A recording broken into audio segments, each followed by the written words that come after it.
بسم اللہ الرحمن الرحیم۔ ناظرین، سب سے پہلے پیارے نبی صلی اللہ علیہ وآلہ وسلم پر درود پاک ضرور پڑھ لیں۔ جزاک اللہ۔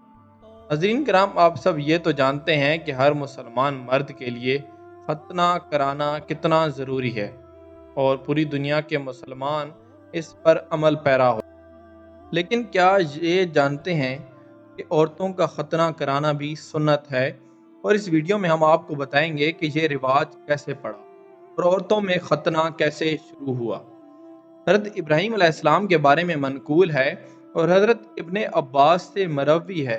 وہ فرماتے ہیں کہ جب حضرت ابراہیم علیہ السلام کی بیوی حضرت سارہ علیہ السلام نے دیکھا کہ حضرت ابراہیم علیہ السلام حضرت اسماعیل علیہ السلام کی والدہ حضرت حاجرہ علیہ السلام کے ساتھ زیادہ مشغول رہنے لگے ہیں تو ان کو سخت غیرت آئی اور انہوں نے قسم اٹھا لی کہ وہ حاجرہ کے اعضاء میں سے کسی عضو کو ضرور کاٹیں گی۔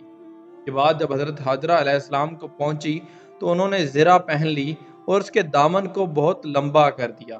یہ دنیا کی عورتوں میں سب سے پہلی خاتون ہیں جنہوں نے دامن کو اتنا لمبا کیا، اور آپ نے یہ اس لیے کیا تاکہ راستے میں آپ کے نشانات قدم حضرت سارہ علیہ السلام پر مٹ جائیں۔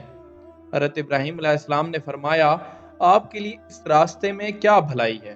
حالانکہ آپ اللہ عز و جل کے فیصلے پر راضی رہنے والی ہیں، تو آپ نے فرمایا کہ میں کیوں نہ کروں ایسا، جبکہ حضرت سارہ نے اس طرح کی قسم اٹھا لی ہے۔ حضرت ابراہیم علیہ السلام نے فرمایا، آپ ختنہ کروائیں تو یہ عورتوں کی بھی سنت ہو جائے گی اور ان کی قسم بھی پوری ہو جائے گی۔ حضرت حاجرہ نے فرمایا، صحیح ہے، کر لیں۔ تو حضرت سارہ نے آپ کا ختنہ کیا، جس سے عورتوں کی ختنہ کا طریقہ جاری ہو گیا۔ اسی طرح حضرت سعید بن جبیر سے مروی ہے کہ حضرت ابن عباس رضی اللہ تعالی عنہ نے فرمایا کہ جب حضرت اسماعیل علیہ السلام جوان ہو گئے تو انہوں نے قبیلہ جرہم کی ایک عورت سے شادی کر لی۔ اس کے بعد حضرت ابراہیم علیہ السلام تشریف لائے تو آپ نے حضرت اسماعیل کو گھر نہ پایا تو ان کی بیوی سے دریافت فرمایا اور انہوں نے جواب دیا کہ ہمارے لیے رزق کی تلاش میں نکلے ہیں۔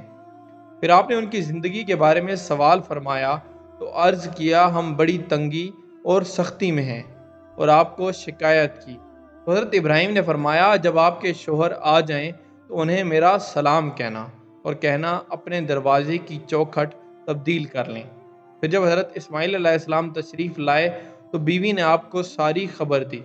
آپ نے فرمایا، وہ میرے والد مکرم تھے اور مجھے فرما گئے ہیں کہ میں تجھے جدا کر دوں، لہٰذا تو اپنے گھر والوں میں چلی جا۔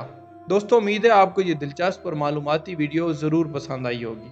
مزید ایسی معلوماتی ویڈیوز کے لیے ہمارے چینل کو ضرور سبسکرائب کریں۔ جزاک اللہ خیر۔